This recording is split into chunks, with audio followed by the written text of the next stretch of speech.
ಸ್ನೇಹಿತರೆ, ತುಂಬ ಜನರಲ್ಲಿ ಇರುವ ಗೊಂದಲ ಏನು ಅಂತ ಅಂದರೆ, ರಾಯರು ನಮ್ಮ ಕನಸಿನಲ್ಲಿ ಬಂದರೆ ಏನು ಅರ್ಥ, ಹಾಗೆ ರಾಯರು ನಮ್ಮ ಕನಸಿನಲ್ಲಿ ಬಂದು ಏನು ಸೂಚನೆ ಕೊಡ್ತಾ ಇದ್ದಾರೆ, ಒಂದು ವೇಳೆ ಅವ್ರು ನಮ್ಮ ಕನಸಿನಲ್ಲಿ ಬಂದರೆ ಮುಂದೆ ಏನು ಮಾಡಬೇಕು ಅಂತ ಹೇಳಿ ತುಂಬ ಜನರಿಗೆ ಗೊಂದಲ ಇರುತ್ತೆ.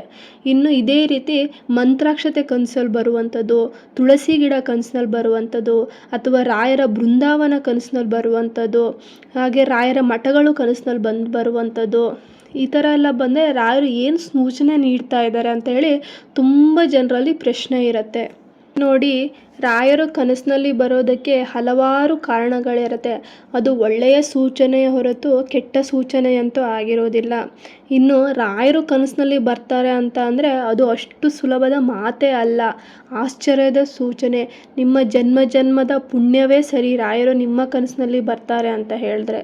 ಇನ್ನು ರಾಯರು ಯಾವಾಗ ಕನಸಿನಲ್ಲಿ ಬರ್ತಾರೆ ಅಂತ ಅಂದರೆ, ಕೆಲವರು ಭಕ್ತಿಯಿಂದ ಶ್ರದ್ಧೆಯಿಂದ ರಾಯರಿಗೆ ಪೂಜೆ ಸಲ್ಲಿಸುತ್ತಿರ್ತಾರೆ. ಅವರ ಪೂಜೆಗೆ ರಾಯರು ಇಷ್ಟ ಆದರೆ ಮಾತ್ರ ರಾಯರು ಅವರ ಕನಸಿನಲ್ಲಿ ಬರ್ತಾರೆ. ಇನ್ನು ಕೆಲವರು ತಮ್ಮ ಎಲ್ಲವನ್ನು ತ್ಯಜಿಸಿ ತಮ್ಮ ಜೀವನವನ್ನೇ ರಾಯರಿಗೆ ಮುಡುಪಾಗಿಡ್ತಾರೆ. ಅಂಥ ಸಂದರ್ಭದಲ್ಲೂ ಕೂಡ ರಾಯರು, ನಾನಿದ್ದೀನಿ, ನೀನು ಹೆದರಬೇಡ, ನಿನ್ನೆಲ್ಲ ಕಷ್ಟವನ್ನು ನಾನು ನನ್ನ ಹೊಟ್ಟೆಗೆ ಹಾಕ್ಕೊಳ್ತೀನಿ, ನಿನಗೆ ಮುಂದೆ ಸುಖವನ್ನೇ ನೀಡ್ತೀನಿ ಅಂತ ಹೇಳಿ ಇಂಥ ಸಂದರ್ಭದಲ್ಲೂ ಕೂಡ ರಾಯರು ನಿಮ್ಮ ಕನಸಿನಲ್ಲಿ ಬರ್ತಾರೆ. ಇನ್ನು ಕೆಲವು ಸಂದರ್ಭದಲ್ಲಿ ಮಂತ್ರಾಕ್ಷತೆ ಯಾರೋ ಕೊಡುವ ರೀತಿ ಈ ಥರ ನಮಗೆ ಕನಸಿನಲ್ಲಿ ಬರ್ತಾ ಇರುತ್ತೆ. ಇದು ಯಾಕಾಗಿ ಬರುತ್ತೆ ಅಂತ ಅಂದರೆ, ರಾಯರ ಭಕ್ತರು ಯಾವುದೋ ಒಂದು ಕೆಲಸನ ಮಾಡಬೇಕು ಅಂತ ಅಂದ್ಕೊಳ್ತಾ ಇರ್ತಾರೆ. ಆದರೆ ಅವ್ರ ಮನಸ್ಸಿನಲ್ಲಿ ಭಯ ಇರುತ್ತೆ, ಈ ಕೆಲಸ ಮಾಡ್ಬೋದೋ ಮಾಡಬಾರ್ದು ಅನ್ನುವಂಥ ಒಂದು ಸಣ್ಣ ಭಯ ಇರುತ್ತೆ. ಆವಾಗ ಮಂತ್ರಾಕ್ಷತೆ ನಿಮ್ಮ ಕನಸಿನಲ್ಲಿ ಬಂತು ಅಂತಂದರೆ ಆ ಕೆಲಸನ ಕಣ್ಣು ಮುಚ್ಕೊಂಡು ನೀವು ಮುಂದುವರಿಸ್ಬೋದು. ರಾಯರೇ ನಿಂತು ನಿಮಗೆ ಈ ಕೆಲಸವನ್ನು ಮಾಡಿಕೊಡ್ತಾರೆ. ಈ ಮಂತ್ರಾಕ್ಷತೆ ನಿಮ್ಮ ಕನಸಿನಲ್ಲಿ ಬಂದಿದೆ ಅಂದರೆ ಅದು ರಾಯರ ಸೂಚನೆ, ಆ ಕೆಲಸ ಮಾಡು, ನಾನು ನಿನ್ನ ಜೊತೆ ಇದ್ದೀನಿ ಅಂತ ಹೇಳಿ ರಾಯರೇ ಹೇಳ್ತಾ ಇರುವಂಥದ್ದು ಸೂಚನೆ ಆಗಿರುತ್ತೆ. ಇನ್ನು ಮಂತ್ರಾಕ್ಷತೆ ಅಷ್ಟು ಸುಲಭವಾಗಿ ಯಾರ ಕನಸಿನಲ್ಲೂ ಬರೋದಿಲ್ಲ. ಒಂದು ವೇಳೆ ನಿಮ್ಮ ಕನಸಿನಲ್ಲಿ ಬಂದಿದೆ ಮಂತ್ರಾಕ್ಷತೆ ಅಂತ ಅಂದರೆ ಇನ್ನು ಮುಂದೆ ನಿಮ್ಮ ಜೀವನನೇ ಬದಲಾಗಿ ಹೋಗುತ್ತೆ. ಯಾಕಂದರೆ ಮಂತ್ರಾಕ್ಷತೆ ಅನ್ನೋದು ಒಂದು ಅದೃಷ್ಟ ಅಂತಲೇ ಹೇಳ್ಬೋದು, ರಾಯರ ಆಶೀರ್ವಾದ ಅದು. ಅದೇ ನಿಮ್ಮ ಕನಸಿನಲ್ಲಿ ಬಂದಿದೆ ಅಂತ ಅಂದರೆ ನಿಮ್ಮ ಜೀವನ ಅದೃಷ್ಟದ ಬಾಗಿಲು ಓಪನ್ ಆಯಿತು ಅಂತಲೇ. ಇನ್ನು ರಾಯರ ಭಕ್ತರಿಗೆ ಕನಸಿನಲ್ಲಿ ರಾಯರು ಬಂದರೆ, ತುಳಸಿ ಬಂದರೆ, ಮಂತ್ರಾಕ್ಷತೆ ಬಂದರೆ, ಬೃಂದಾವನ ಬಂದರೆ ಏನಾಗುತ್ತಂತ ಅಂದರೆ, ಇನ್ನು ಕೆಲವು ಸಂದರ್ಭದಲ್ಲಿ ಯಾರೋ ಬಂದು ನಿಮ್ಮ ಮನೆಯಲ್ಲಿ ಊಟ ಮಾಡ್ತಾ ಇದ್ದಾರೆ, ನೀರು ಕುಡಿತಾ ಇದ್ದಾರೆ ಅಂತ ಅಂದರೆ ಅದು ಸಾಕ್ಷಾತ್ ರಾಯರೇ ಬಂದಿದ್ದಾರೆ ಅಂತ ಅರ್ಥ.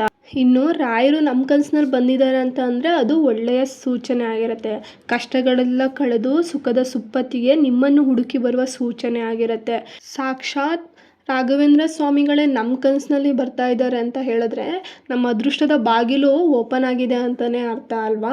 ಸಾಕ್ಷಾತ್ ರಾಯರೇ ನಮ್ಮ ಕನಸಿನಲ್ಲಿ ಬಂದಿದ್ದಾರೆ ಅಂತ ಅಂದರೆ ನಮ್ಮೆಲ್ಲ ಕಷ್ಟಗಳು ಕಳೆದು ಇನ್ನು ಮುಂದೆ ಸುಖ ನಮ್ಮನ್ನು ಹುಡುಕಿ ಬರುತ್ತೆ ಅಂತ ಅರ್ಥ. ಯಾರಿಗೆಲ್ಲ ಮದುವೆ ಆಗೋದಿಲ್ವೋ ಅವರಿಗೆ ಮದುವೆ ಆಗುತ್ತೆ, ಕೆಲಸ ಇಲ್ಲದಿರುವವರಿಗೆ ಕೆಲಸ ಸಿಗುತ್ತೆ, ಮಕ್ಕಳಾಗದೇ ಇರುವವರಿಗೆ ಮಕ್ಕಳಾಗುತ್ತೆ. ಯಾವುದೇ ಸಂಸಾರದಲ್ಲಿ ಕಷ್ಟ ಇದ್ದರೆ ಬೆಳಗಾಗೋದ್ರೊಳಗೆ ಅದು ಕಳೆದು ಸುಖ ಶ್ರೀಮಂತಿಕೆ ನಿಮ್ಮನ್ನು ಹುಡುಕಿ ಬರುತ್ತೆ.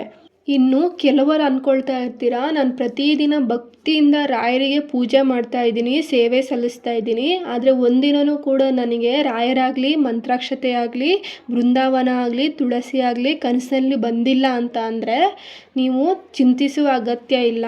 ನೀವು ಪೂಜೆ ಮಾಡಿದ್ದೀರಾ ಅಂತ ಅಂದರೆ ನಿಮ್ಮ ಸೇವೆ ರಾಯರಿಗೆ ಮುಟ್ಟಿರುತ್ತೆ.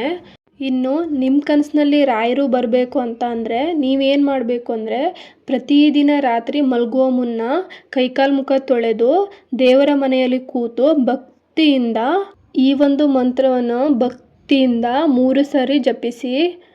ಪೂಜ್ಯಾಯ ರಾಘವೇಂದ್ರಾಯ ಸತ್ಯಧರ್ಮರತಾಯ ಚ ಭಜತಾಂ ಕಲ್ಪವೃಕ್ಷಾಯ ನಮತಾಂ ಕಾಮಧೇನಯೇ. ಈ ಒಂದು ಮಂತ್ರವನ್ನು ಪ್ರತಿದಿನ 3 ಸಾರಿ ಹೇಳ್ತಾ ಬನ್ನಿ. ಈ ಮಂತ್ರ ಹೇಳಿ ಮಲಗುವುದರಿಂದ ನಿಮ್ಮ ಮನಸ್ಸು ಹಗುರ ಆಗುತ್ತೆ, ಹಾಗೆ ರಾಯರ ಅನುಗ್ರಹ ಕೂಡ ನಿಮ್ಮ ಮೇಲಿರುತ್ತೆ. ಇನ್ನು ರಾಯರು ಕನಸಿನಲ್ಲಿ ಬಂದರೆ ನೆಕ್ಸ್ಟ್ ಏನು ಮಾಡಬೇಕು ಅನ್ನೋ ಗೊಂದಲ ಇದ್ದೇ ಇರುತ್ತೆ. ಇವತ್ತು ನಿಮ್ಮ ಕನಸಿನಲ್ಲಿ ರಾಯರು ಬಂದಿದ್ದಾರೆ ಅಂತಂದರೆ ಮರುದಿನ ಏನಿರುತ್ತೆ, ನೀವು 2 ತೆಂಗಿನಕಾಯಿಯನ್ನು ನಿಮ್ಮನೆ ಹತ್ತಿರದ ರಾಯರ ಮಠಕ್ಕೆ ಕೊಟ್ಟು ಬರಬೇಕು. ಯಾಕಂದರೆ ಮಾಡುವ ಕೆಲಸದಲ್ಲಿ ಕಾರ್ಯಸಿದ್ಧಿಗಾಗಿ ಕೊಡುವಂಥದ್ದು. ಅಲ್ಲಿ ಯಾರು ಅರ್ಚಕರು ಏನಿರ್ತಾರೆ ಅವ್ರ ಹತ್ರ ಹೇಳಬೇಕು, ರಾಯರು ನನ್ನ ಕನಸಿನಲ್ಲಿ ಬಂದಿದ್ದಾರೆ, ಈ ಒಂದು 2 ಕಾಯಿನ ನೀವು ನೈವೇದ್ಯಕ್ಕೆ ಬಳಸ್ಕೊಳ್ಳಿ ಅಂತ ಹೇಳಿ ಪೂಜೆ ಮಾಡಿ ಸ್ವಲ್ಪ ಕಾಲ ಅಲ್ಲೇ ಮಠದಲ್ಲಿ ಕೂತು ಸಾಧ್ಯವಾದಷ್ಟು ರಾಯರ ಮಂತ್ರವನ್ನು ಜಪಿಸಿ ನಿಮ್ಮ ಮನಸ್ಸಿಗೆ ನಿರಾಳ ಅನಿಸುವವರೆಗೂ ಜಪಿಸಿ ಮನೆಗೆ ಬರಬೇಕು. ಇನ್ನು ಆ ದಿನ ಪೂರ್ತಿಯಾಗಿ ಉಪವಾಸ ಇದ್ದು ಸಂಜೆ ಹೊತ್ತು ರಾಯರಿಗೆ ಪೂಜೆ ಮಾಡಬೇಕು. ಪೂಜೆ ಮಾಡಿ ನೈವೇದ್ಯವನ್ನು ಮಾಡಿ ರಾಯರಿಗೆ ಇಟ್ಟು ಪೂಜೆಯ ನಂತರ ಆ ನೈವೇದ್ಯವನ್ನು ಹಸುವಿಗೆ ಅಥವಾ ಚಿಕ್ಕ ಮಕ್ಕಳಿಗೆ ಕೊಡಬೇಕಾಗತ್ತೆ. ಈ ರೀತಿ ಮಾಡುವುದರಿಂದ ಕಷ್ಟಗಳೆಲ್ಲ ಕಳೆದು ಸುಖ ನಿಮ್ಮನ್ನು ಹುಡುಕಿ ಬರುತ್ತದೆ. ಇನ್ನು ರಾಯರು ಕನಸಿನಲ್ಲಿ ಬಂದಿಲ್ಲ ಅಂತ ಅಂದರೆ ಚಿಂತಿಸಬೇಡಿ, ಒಳ್ಳೆಯ ಮನಸ್ಸಿಂದ ಪ್ರತಿನಿತ್ಯ ಪೂಜಿಸುತ್ತಾ ಬನ್ನಿ, ನಿಮಗೆ ಒಳ್ಳೆಯದೇ ಆಗುತ್ತೆ. ಆದಷ್ಟು ಬೇಗ ರಾಯರು ಕೂಡ ನಿಮ್ಮ ಕನಸಿನಲ್ಲಿ ಬರ್ತಾರೆ. ಇದು ಅಕ್ಷರಶಃ ಸತ್ಯ. ನೀವು ಯಾವಾಗ ಭಕ್ತಿಯಿಂದ ಪೂಜಿಸ್ತಾ ಬರ್ತೀರೋ ರಾಯರು ಆದಷ್ಟು ಬೇಗ ನಿಮ್ಮ ಕನಸಿನಲ್ಲಿ ಬಂದೇ ಬರ್ತಾರೆ, ನಿಮಗೂ ಒಳ್ಳೆಯದಾಗೇ ಆಗುತ್ತದೆ. ಹಾಗೆ ಸ್ನೇಹಿತರೆ, ಈ ಒಂದು ವಿಡಿಯೋ ನಿಮ್ಗೆ ಇಷ್ಟ ಆದರೆ ನಿಮ್ಮ ಫ್ಯಾಮಿಲಿಯವರಿಗೆ ಸ್ನೇಹಿತರಿಗೂ ಕಳಿಸಿ, ಅವರಿಗೂ ಕೂಡ ಒಳ್ಳೆಯದಾಗಲಿ. ಮುಂದಿನ ವಿಡಿಯೋದಲ್ಲಿ ಸಿಗ್ತೀನಿ. ನಮಸ್ಕಾರ.